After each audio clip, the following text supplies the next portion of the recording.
बहुत दिन पहले की बात है। नर्मदापुर के पास बसा एक छोटा सा गांव था, शिवगिरी। उसी गांव के एक टूटी फूटी झोपड़ी में रहता था रघु। उसके साथ रहते थे उसके बूढ़े माँ बाप, जिनकी आंखों में उम्र की थकावट तो थी, लेकिन बेटे की मेहनत पर गर्व भी था।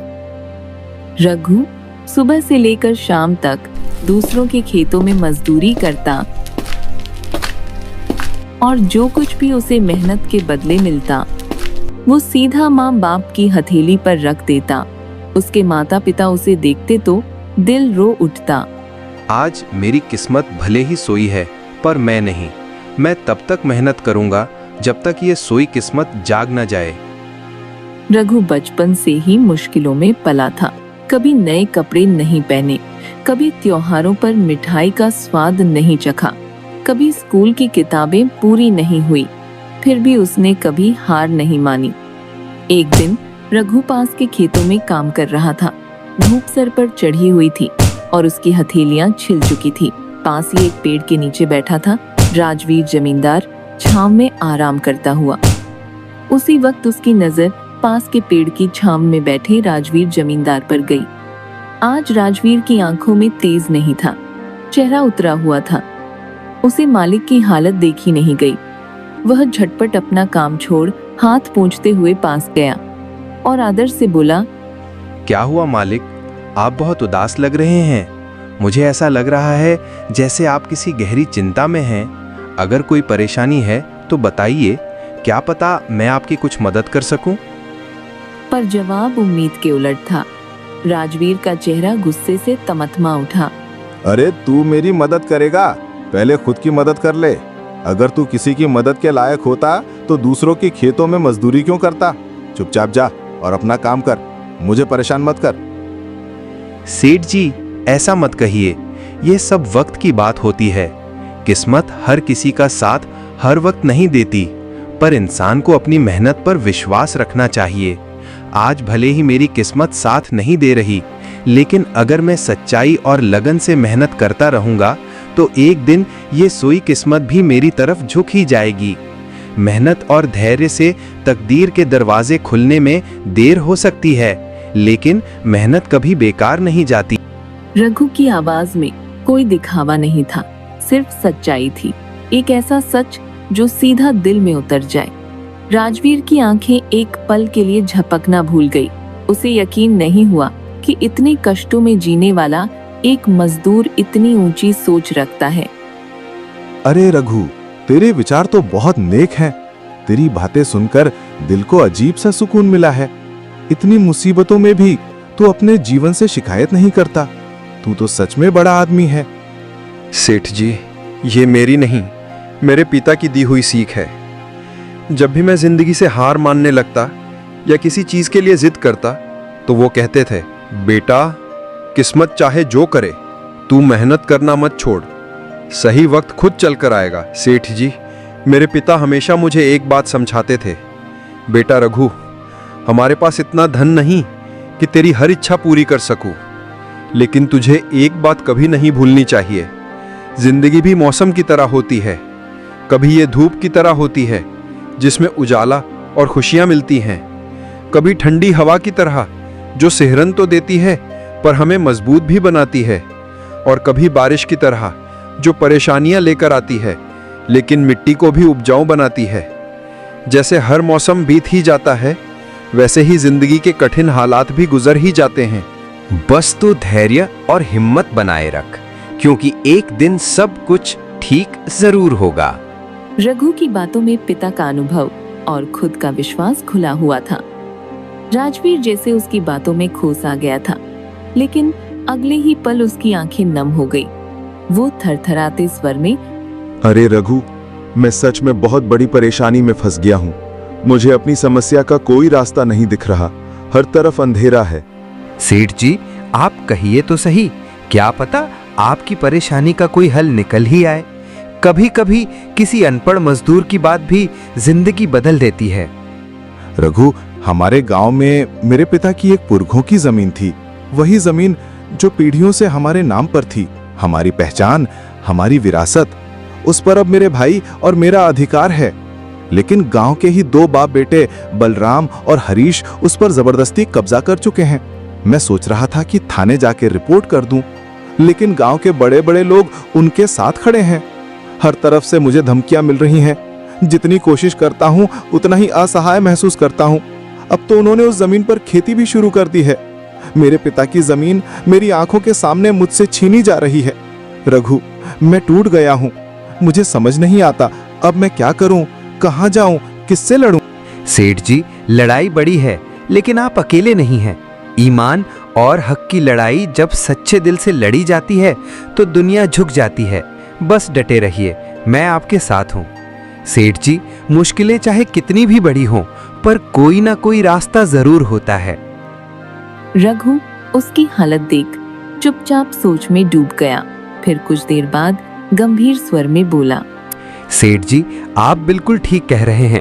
अगर आप कानून का सहारा भी लेंगे तो शायद ताकत और पहुंच वाले लोग उसके सामने भी दीवार बन जाएंगे। लेकिन हर मुश्किल का कोई ना कोई हल होता है। अगर आप चाहें तो मेरे पास एक तरीका है जिससे आपकी जमीन वापस मिल सकती है। अगर ऐसा कोई तरीका है तो फौरन बताओ रघु। मैं तो सोच सोच कर थक गया हूं। अब तू ही मेरी आखिरी उम्मीद है। रघु ने चारों ओर नजर घुमाई, फिर राजवीर को थोड़ी दूरी पर ले जाकर धीरे धीरे अपनी योजना समझाने लगा। वो बोलता गया, राजवीर ध्यान से सुनता गया। हर बात, हर कदम इतनी सूझबूझ और चतुराई से भरी थी कि राजवीर की आंखें हैरानी से फैल गई। जब पूरी योजना खत्म हुई तो सेठ जी के चेहरे पर उम्मीद की रेखा लौट आई। अरे वाह रघु, तू तो बहुत ही समझदार निकला। तेरी तरकीब तो कमाल की है। अगर सब कुछ वैसे ही हुआ जैसा तूने कहा तो मेरी जमीन मुझे वापस मिल जाएगी।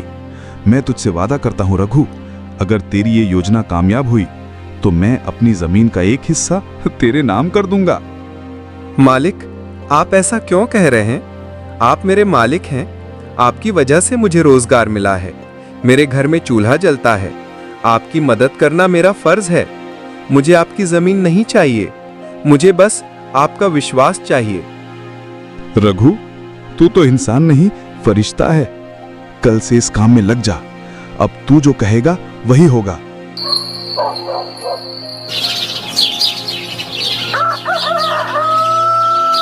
रघु योजना के मुताबिक खेतों की ओर बढ़ रहा था, लेकिन तभी खेत के पास ही एक जोरदार आवाज सुनाई दी। अरे अरे ठहरो, कौन हो तुम और कहां अंदर घुसे जा रहे हो भाई? 2 लोग सामने खड़े थे, गांव के वही बाप बेटे बलराम और हरीश, जिन्होंने जमीन पर कब्जा किया था। आंखों में गुरूर, चेहरे पर धमकी, जैसे पूछ रहे हो किसकी मजाल की हमें चुनौती दे। सेठ जी, मैं एक मजदूर हूँ। पास ही के गांव से आया हूँ। काम की तलाश में इधर उधर भटक रहा हूँ। हर दिन कहीं ना कहीं थोड़ा बहुत काम मिल जाता है। बस उसी से अपने और अपने बूढ़े माँ बाप का पेट पालता हूँ। कभी खेतों में काम करता हूँ तो कभी बोझा ढोता हूँ। ये सब तो ठीक है, पर हमारे यहाँ फिलहाल किसी मजदूर की जरूरत नहीं है। सेठ जी, मैंने तो सुना था कि आप इस इलाके के सबसे बड़े जमींदार हैं। आपके पास तो इतनी जमीन है कि सूरज भी एक चक्कर में नहीं देख सकता। तो सोचा था शायद कोई छोटा मोटा काम मिल ही जाएगा। अरे भाई, जब कह दिया कि यहाँ किसी मजदूर की जरूरत नहीं है तो बार बार पूछने से कुछ नहीं होगा। तो फिर लगता है राजवीर सेठ आपके बारे में सही ही कह रहे थे। क्या कहा? राजवीर? उसने हमारे बारे में क्या कहा? अरे कुछ खास नहीं सेठ जी, रहने दीजिए। मैं चलता हूँ, कहीं और किस्मत अजमा लेता हूँ। रघु मुड़कर जाने ही वाला होता है कि तभी बलराम गंभीर आवाज में उससे कहता है, अरे ओ भाई, जरा रुको, शायद तुम्हारे लिए हमारे पास एक काम है। रघु पलटकर उत्साह में, आंखों में आशा की चमक के साथ उनके पास आता है। धन्यवाद सेठ जी, बताइए क्या काम है। मैं हर काम करने को तैयार हूँ। आखिर बूढ़े माँ बाप का पेट जो पालना है। काम मिलेगा, पर पहले ये बताओ राजवीर हमारे बारे में क्या कह रहा था? वो कह रहा था कि आप लोग गरीबों से बात नहीं करते हैं, उनसे काम तो बहुत लेते हैं मगर इंसान नहीं समझते हैं। वो कह रहा था कि आपके यहाँ मेहनत तो करवा ली जाती है, पर इंसानियत की कोई कदर नहीं है।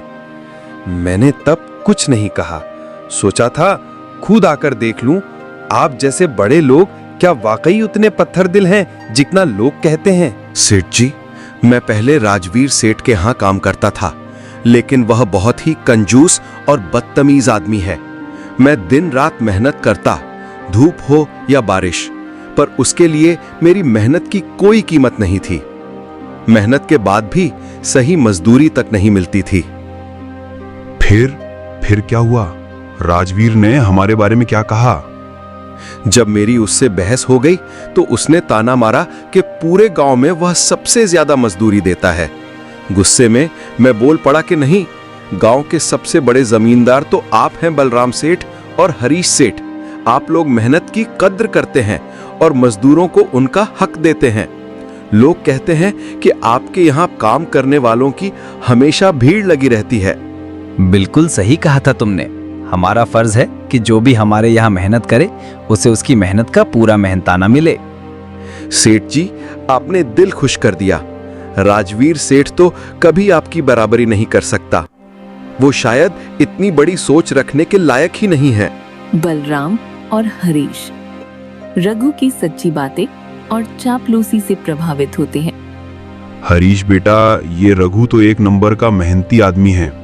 अकेला ही 4 लोगों का काम कर देता है। अच्छा हुआ जो हमने इसे रोक लिया। शाम का समय, खेत में अंधेरा छाने लगा है।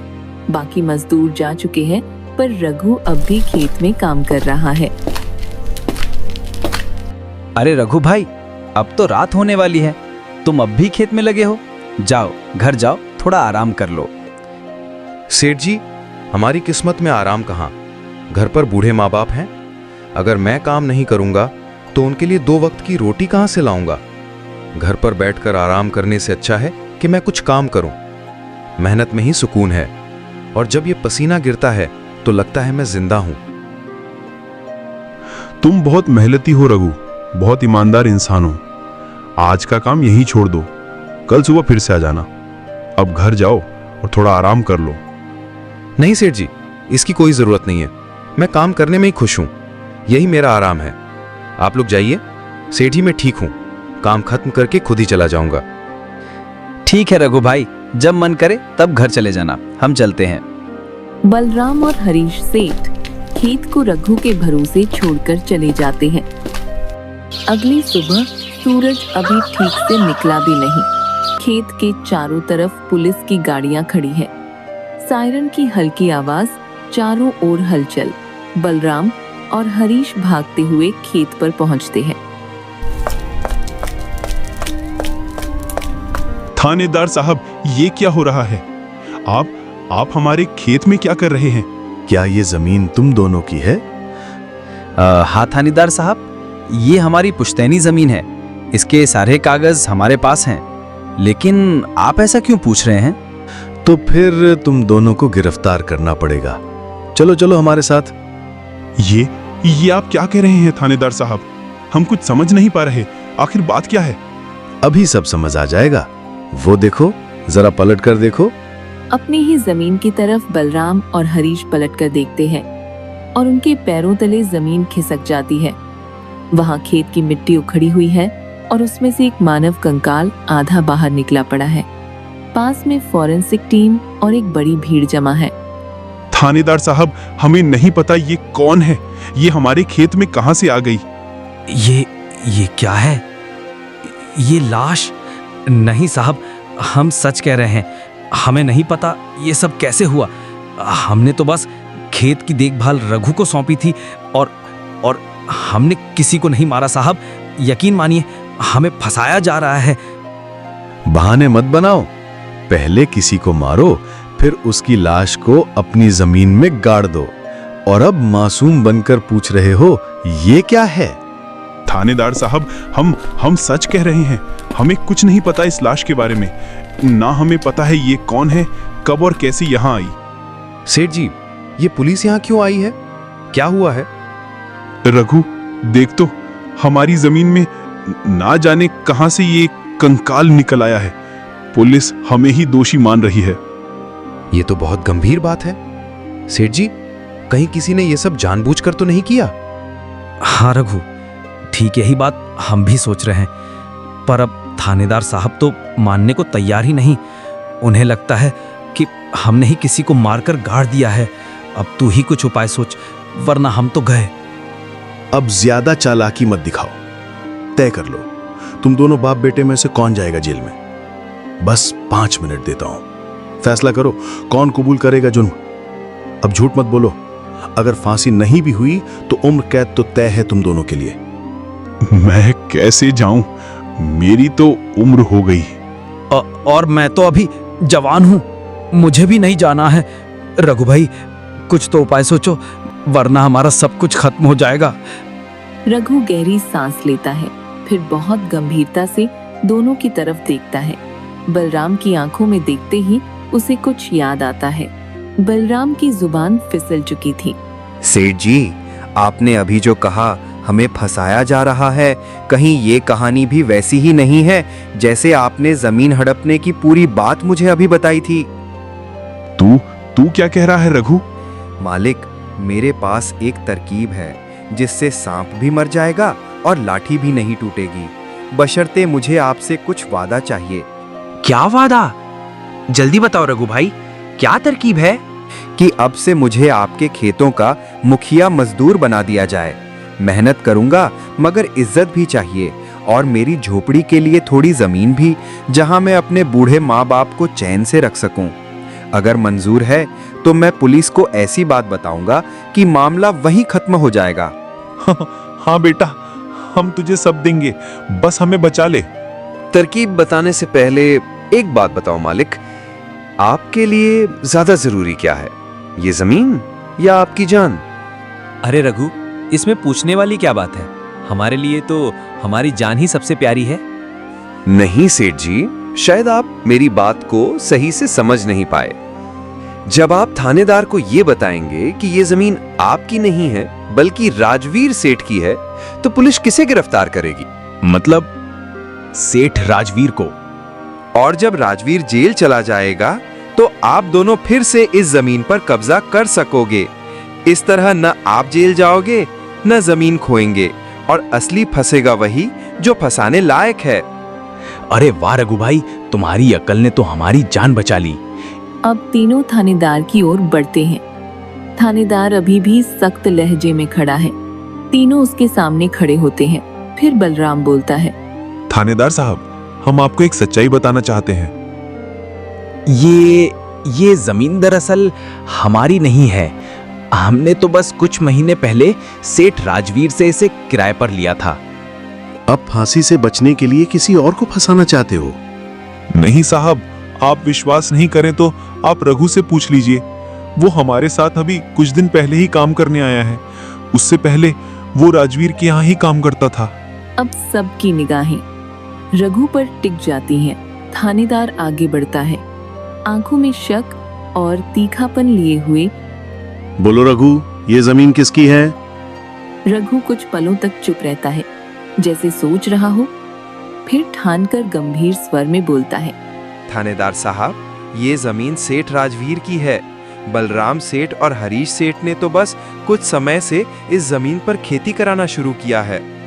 राजवीर को बुलाने का वारंट निकालो और इस जमीन की पुरानी रजिस्ट्री निकालो। अब असली खेल शुरू होगा। रघु, तुम एक काम करो, सेठ राजवीर को बुला कर लाओ। अब उसे भी सुनना जरूरी है। रघु बिना एक शब्द बोले तेजी से निकल जाता है। कुछ देर बाद लौटता है। उसके साथ सेठ राजवीर है और राजवीर के साथ गांव के सरपंच भी आ चुके हैं। यहाँ क्या तमाशा लगा रखा है? इतने लोग क्यों जमा है? देखिए सरपंच जी, इन दोनों की जमीन से कंकाल निकला है और अब ये दोनों कह रहे हैं कि ये जमीन इनकी नहीं बल्कि सेठ राजवीर की है। क्या ये सच है बलराम सेठ? हाँ सरपंच जी, ये जमीन हमारी नहीं है। हम यहाँ बस कुछ समय से ही काम करवा रहे थे। आप चाहें तो हमारे मजदूर रघु से पूछ लीजिए। थानेदार साहब, ये जमीन सेठ राजवीर की है। मैं तो खुद पहले इन्हीं के यहाँ काम करता था। मैं कैसे मान लूं कि ये जमीन राजवीर की है? रजिस्ट्रियों में तो इसका केस दर्ज है। फाइल में दर्ज है कि कुछ समय से इस पर बलराम और हरीश का कब्जा था। अब अचानक ये राजवीर की जमीन बन गई। थानेदार साहब, सच ये है कि हमने राजवीर के साथ धोखा किया था। हमने कागजों में गड़बड़ी करके इस जमीन को हथियाने की कोशिश की थी, लेकिन अब हमें ये जमीन नहीं चाहिए।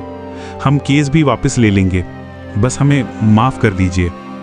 अब फैसला कानून करेगा, लेकिन गांव ने आज जो देखा वो सबक बनकर रहेगा। थानेदार साहब, अब आप जाइए, बाकी का काम अब हम खुद संभाल लेंगे। ये नकली कंकाल था, ये सब हमारी तरकीब थी, मेरी और रघु की, ताकि इन दोनों सेठ के मुंह से सच्चाई बाहर निकाली जा सके, ताकि दुनिया देखी कि लालच आदमी को कहां ले जाता है। हमें माफ कर दीजिए सरपंच जी, हम लालच में अंधे हो गए थे। हमने झूठ बोला, धोखा किया, लेकिन अब हमें अपनी गलती का एहसास हो गया है। हम इस जमीन से भी हाथ पीछे खींचते हैं और सेठ राजवीर जी से हाथ जोड़कर माफी मांगते हैं। ठीक है, जब कोई अपनी गलती मान ले तो उसे सुधारने का मौका भी मिलना चाहिए। जाओ, आज के बाद किसी की नजरों में गिरने जैसा काम मत करना। ठीक है बलराम, मैंने तुम्हें माफ किया, लेकिन एक बात याद रखना, एक जमीन के टुकड़े के लिए कभी अपनों के साथ धोखा मत करना। बुरे समय में अगर कोई साथ देता है तो वो होती है इंसानियत। जमीन तो कभी मेरी कभी तुम्हारी, लेकिन रिश्ते, भरोसे और इज्जत ये अमूल्य हैं। रघु, जैसा मैंने वादा किया था, जिस जमीन पर तुम मेहनत कर रहे थे, आज से वो जमीन तुम्हारी है। अब तुम उसके मालिक हो। नहीं मालिक, इसकी कोई जरूरत नहीं है। मैंने सिर्फ अपना फर्ज निभाया है, मुझे कुछ नहीं चाहिए।